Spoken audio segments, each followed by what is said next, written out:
The Brew House was created to capture and share with you the long history of the Genesee Brewery, but the brewery itself isn't half as interesting as the beer and the people who make it. Visit GeneseeBrewHouse.com.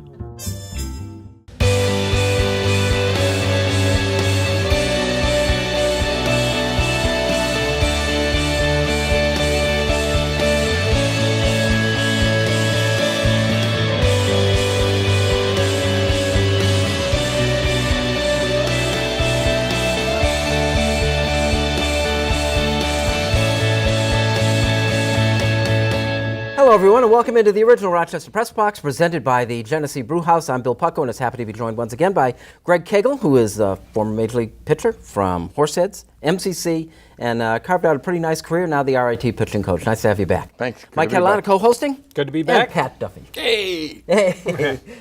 Greg, we want to talk about, the fascination with numbers in baseball is a thing that came up this week with the whole Ichiro versus Pete Rose career hits debate. Why are numbers in baseball so important? Well, the game is predicated with numbers, right? It's lined with stats and different different metrics that help determine success. It's very difficult. Baseball, in my honest opinion, is one of those sports it's difficult to see the great player just on the field. So you have to see it over a course of time, and that's where numbers really come in. It's so funny because baseball, there's more variables in baseball, I think, than basketball or football, hockey, any of them, so that the numbers would make more sense there than that baseball is so dependent on them. Yeah, I mean, as I said, I think that, number one, it's been ingrained in the game for so long. So it's one of those, I think, old habits die hard. But also it's very big, as I said, it's a very big metric as far as determining success and whether or not someone's worth the money or whether or not it's, if you look at, even all the way down to Moneyball and, you can really, dissect the game into numbers all day. Greg makes a good point about it being ingrained in the game because you hear hitters all the time, guys struggling early in the year, and he'll be interviewed and he'll say, you see, by the end of the year, I'll have my numbers. Mm-hmm. And they know that. Now, I think it's personal incentive, and I think those numbers usually help the team, but it's a guy who's always been a 300, 25, 100 RBI guy, whatever his OPS is, all the numbers that work, they believe that by the end of the year, that'll show what type of player they are. It doesn't apply as much to some other sports. It can, but it doesn't apply because there are other positions in other sports where the numbers just aren't that important. Sure, and you guys make great points, but I think it's even more simple than that. You play 180-something games a year, right? I, as a fan, am not going to be able to watch half of those games, even if I want to. So for me to know who is playing well, other than watching on a Friday or a Saturday and seeing a guy who's playing hot, I need to know how he's doing when I'm not watching the game. Think back to before television baseball. How does a guy know unless he goes to the park who's playing well? Well, I have these numbers for DiMaggio. I have these numbers for Ted Williams. It's the only way I know, unless I watch every minute, who's playing well. And the Pete Rose thing. the numbers that Ichiro's put up in his career are phenomenal. And if you go back to Japan, that's great. It's a great accomplishment. It does not surpass what Pete Rose did as a Major League Baseball player. They're two separate numbers, both impressive by the sheer volume, but I think it was Mark Grace was going on and on. It doesn't matter where he got the hits. Well, it does matter where you got the hits, right? Pete, I think. Well, of course. He knew he'd answer. Yeah. Is it daunting at all to have your career, your profession broken down so minutely? I remember ESPN once put up a graphic, guys who have hit career home runs for guys who have hit home runs on their birthday. And they can tell you who the best are. It can be intimidating if that's what you watch. And I know when I played, as hard as it is, you have to try to put the numbers out of your mind when you're playing. You have to concentrate on what the job and the task at hand is. But I'd be lying if I wasn't sitting on the mound once in a while. All right, that's one run, and if I divide that by the number of innings pitched. So, and I know that guys are probably doing it on the basis. As hard as it is, I think to Pat's point, it's been in the game for so long. It's just part of the game, and unfortunately, it's just probably never going away. Do you ever wish you could have got that career ERA down under 6? Yeah, thanks, Bill. I do. Of course I do. I wish I could. I was on my way. I'm going to say I was on my way. The only time I was in Sports Illustrated was when I was in an article for being armed and dangerous because we had a team ERA above 8 or at the time, and there was 12 of us that looked like mugshots. So that's an inauspicious way to be remembered. This is the original Rochester Press Box presented by the Genesee Brew House. Greg Keagle is our guest panelist this week, and we'll be back.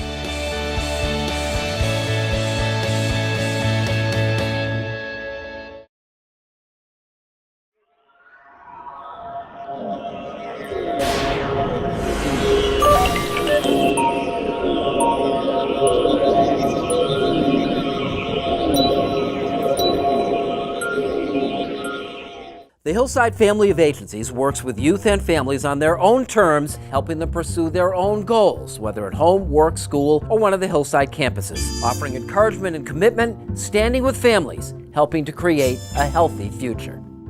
The Buffalo Bills Quote of the Week was brought to you by the Rochester Geico Office. Give the Rochester Geico team a chance to see how much you could save on all your insurance needs. Call or stop by the office on West Henrietta Road, open Monday through Saturday.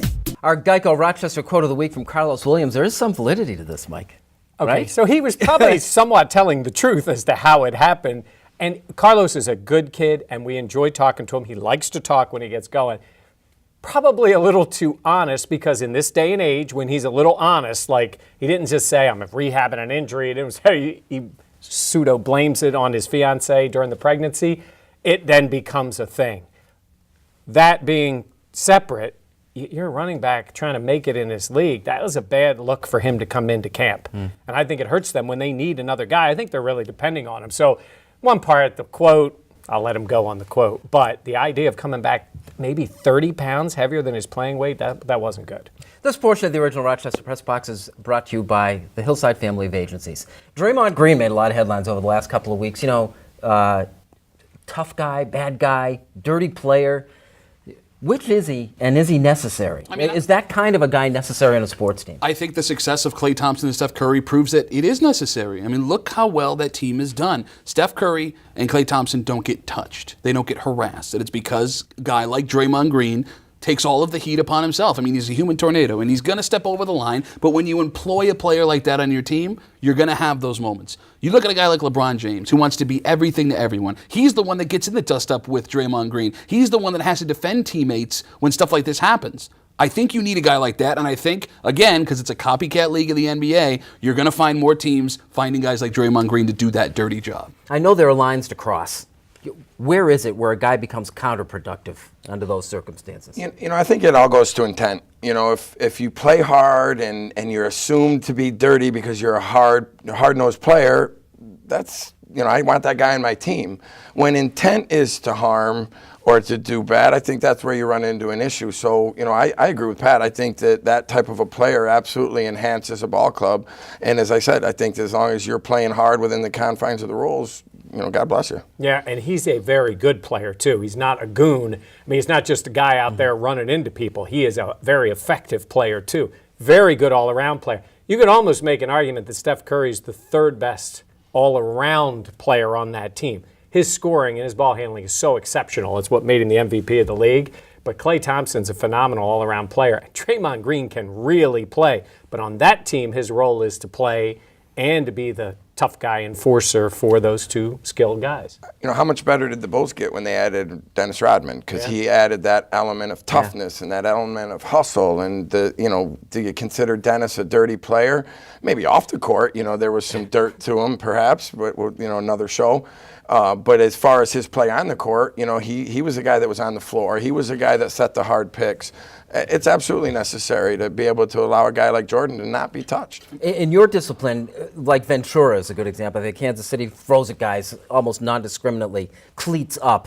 Where are the lines? Where are the guys that you say, where you would actually go and say, don't do that? Well, again, I think that goes to the intent, right? You know, going hard into second base, slide in clean, that's baseball. I mean, I was watching an old clip with, I think it was Joe Morgan went in the World Series and literally didn't really slide, and just the rules said you could take anybody out at second, and the announcer was like, well, that's World Series baseball. So I think it all goes to, you know, what does society think is dirty? What, you know, how much of it is within the confines of the game? What offended you as a guy who played in it? Again, the intent. If a guy goes in spikes high to be dirty, then, yeah, there's got to be retribution, and you would defend that. If a guy went in hard to the plate and takes a guy out at the plate and it's part of the game, you know, you kind of, that's too bad. No, certainly there was no retribution on hard play, but cheap, dirty play deserves retribution. You said it the last time we were here. When you had to throw at a guy, there's a way to do it. There's a way to make that message. There's a way to even hit him, and it's fine. If you're throwing at the guy's head, I'm guessing even your teammates aren't too happy with it. 100%. 90-something plus mile an hour fastball in the ribs is bad enough. If it's done to and, you know, like I said, to be harmful or to be malicious, that's a problem. This portion of the original Rochester Press Box is brought to you by the Hillside family of agencies. Like it or not, is next.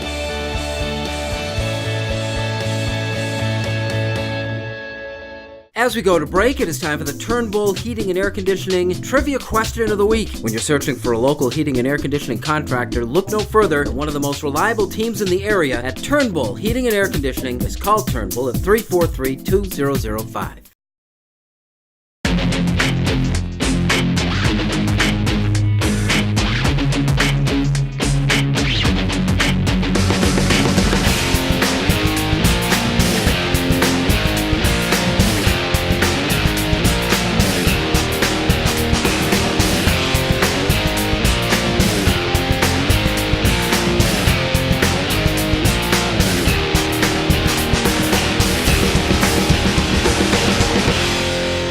As we come back from the break, time for the answer to the Turnbull Heating and Air Conditioning Trivia Question of the Week. When you're searching for a local heating and air conditioning contractor, look no further than one of the most reliable teams in the area at Turnbull Heating and Air Conditioning. Just call 343-2005.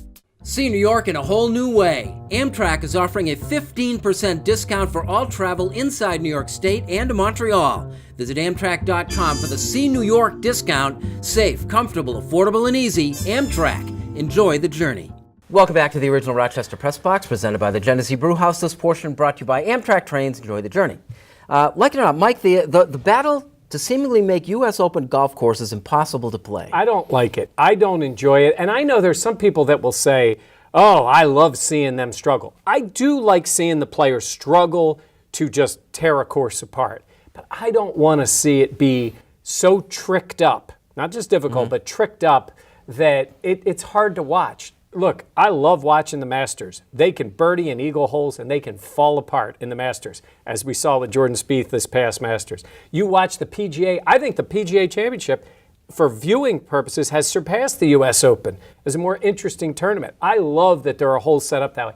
I think they make the U.S. Open gimmicky. Oakmont already is probably the toughest venue they play on, at least some of them on a regular basis. I hope it's not. And while we're taping this, we haven't seen them play it. I hope it's not too tricked up that just makes it like, see what we can do to you guys, make the ball roll off the green. See, I disagree with you. As a terrible golfer, I love watching these guys who think they're so good at golfing go out and play like me when I go to. But they are that good at golf, and doesn't no, matter. they don't play like you. I don't care, right? I want them to struggle because I struggle. Like when it's boring to me when they go out and they hit these amazing shots. I know it's beautiful, and I know that clip will live on in history of golf and whatever. But okay. I can't do that, so I'm not really entertained. So a guy hits a shot to the green, a perfect shot. What you're trying to do, he's got a window of about 4 by 4, and it hits on the green. You all sit there and wait, and then it rolls off the green. You say to yourself, is this real golf? I mean, I don't think it is. I think you should reward the great shots. Not make it easy, reward great shots. I always thought when Oak Hill hosted and Sean McKeel won, that was a very bad U.S. Open because all the best golfers were nowhere to be found on the leaderboard. It was such... It was almost arbitrary. We were going through a stretch at that time where there were these guys floating into there, to win, and it was like, where did they come from when they would win? I think it's changed now. I think it's the best players are usually towards the top in the big events. I don't want it to be some guy who knows his way around a U.S. Open course that wins it. What do you think? You like testing them like that? I agree with both sides. I hate to be on the fence like that, but I like the idea of watching somebody struggle because I like to see them how they overcome it. I think that shows like what a true professional does. But I don't like watching a great shot fall backwards off the hole or an impossible approach shot just because the course is tricked up. As Mike says. I think that you can make the course difficult enough. And they can struggle enough, and how they recover really what separates the pros from the 100th player in the world. Yeah, +5 was a winner last time they had this at Oakmont. Yeah, and it isn't even always as much the score. It's when you watch it. It's honestly, I just find it as a spectator, it's not as enjoyable to watch as the other tournaments, which are great tests of the game. And usually, look who wins. The best player has won those tournaments. And we'll see. Spieth won the Open before. Let's see if he can do it again. This portion of the original Rochester Press Box has been brought to you by Amtrak Trains. Enjoy the journey. Unfinished Business is next.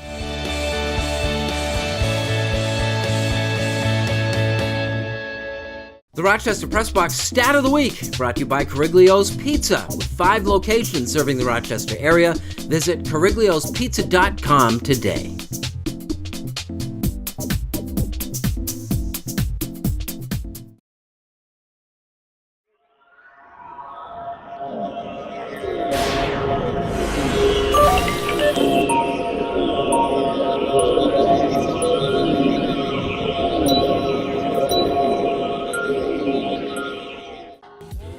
urban, eclectic alternative. 100.9 FM, WXIR. Extreme independent radio, Rochester, New York.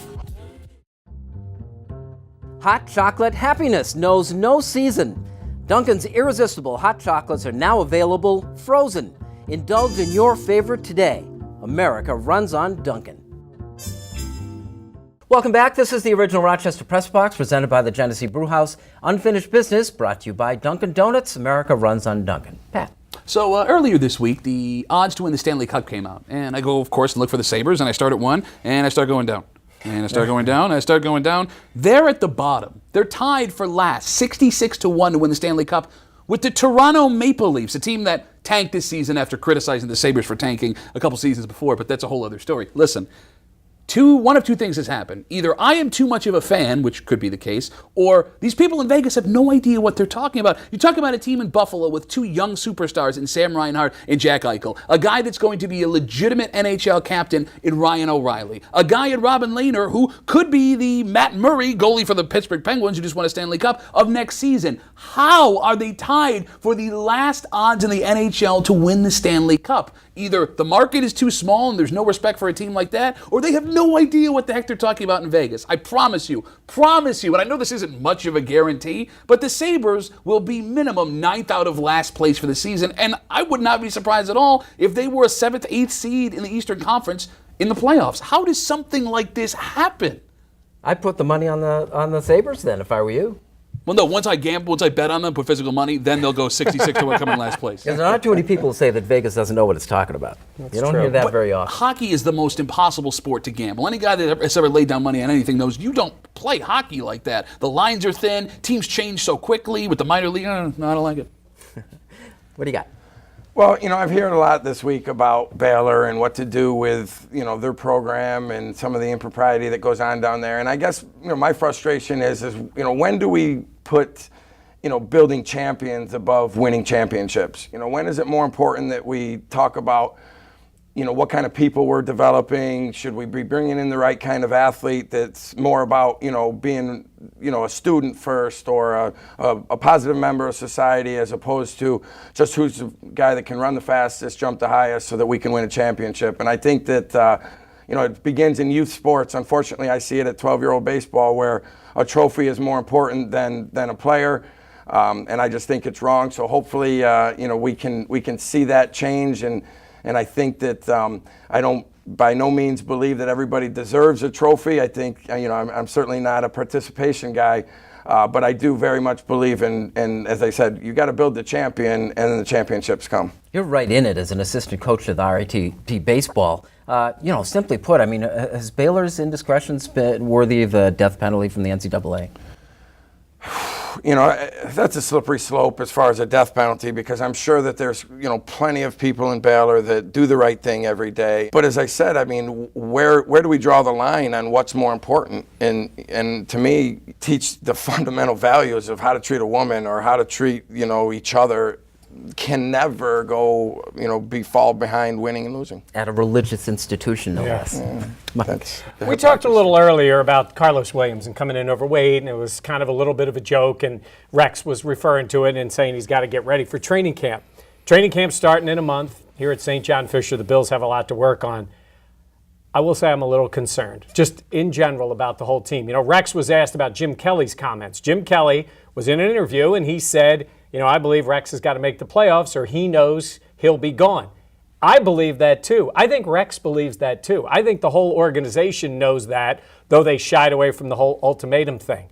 As they came in for this mandatory minicamp, there was that. And there's Marquise Goodwin going on the Olympics, and good luck to him. I think that would be great for him. And then there's Stephon Gilmore not participating. That's a contract thing. There's a lot of things not quite buttoned up with this team. They had the injury to Shaq Lawson too coming in. I know it's still a month away.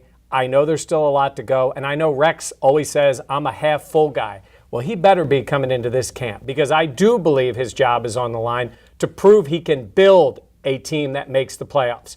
And I believe by the end of this season, we will fully know what the Pagulas should do with Rex. I don't think it's going to be one of those one way or the other. I think either he's going to get it going and have success, or it's going to go the other way. And I want to see Rex at training camp prove to everybody that he's in the start of saying, I can make this work. Wow, it's just his second year, too. It seems so much longer already. But they've bought into a lot of what he wants to do. But I think he needs a lot of those things together coming in, and I think it starts at Fisher. Unfinished Business brought to you by Dunkin' Donuts. America runs on Dunkin'. Greg, thanks for joining us. My Glad to have pleasure. you back. Mike? Thank Pat? you. Thanks. Hey, Thank you for joining us. What was that? I was, you know. Can you do And that we'll see you again? next week on the original Rochester Press Box.